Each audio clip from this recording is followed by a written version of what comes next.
In the lead up to recording this video, I felt led to do my own inductive study of John chapter 3.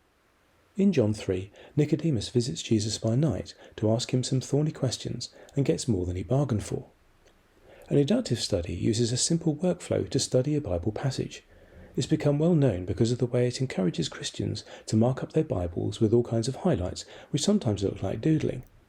However, its main purpose is to help believers understand the true meaning of what they read, by pointing out the people, places, and key words in the text. In a short time, I discovered all kinds of things about John 3 that I probably wouldn't have noticed had I simply read the passage and moved on. Inductive study is similar in many ways to what Bible translators do in their exegesis, but in the modern language and for your own personal devotions. I'll leave a link below if you want to find out more about inductive Bible study. I may even make another video with a worked example. At this point, I need to attempt to answer the question I mentioned previously. Which is the best Bible translation? I hope you will have seen by now that there isn't a simple answer to this one. In one sense, there is no best translation. Each translation is great in its own way. That's why some say that the best translation is the one you already read.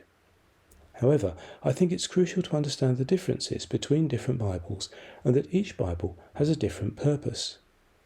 For general reading and study, a formal word-for-word or thought-for-thought translation is usually a good idea. Some Christians prefer a word-for-word translation for study and a thought-for-thought translation for everyday reading. I would say that's a good approach. Even better would be to compare your main Bible to others to get a more rounded understanding. This can also help when you get stuck on a tricky Bible verse. If you read the same verse differently worded, it can help you to make sense of it.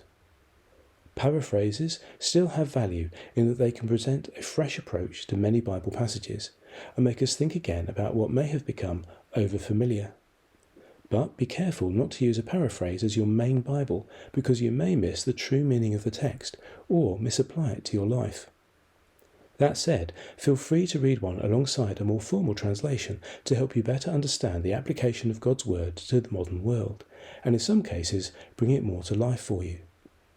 Remember, they're not always so good on the meaning, but they do broadcast the feelings. To conclude, there is no one best Bible translation. They all have value. It's generally best to pick one Bible to be your main Bible. Just make sure it's not a paraphrase. You may find it helpful to have one or two other Bibles around so you can compare them easily. But feel free to include a paraphrase, perhaps in rotation with more formal translations, to help keep things fresh and get hold of the emotions and life application. Thanks for watching. I'll see you next time.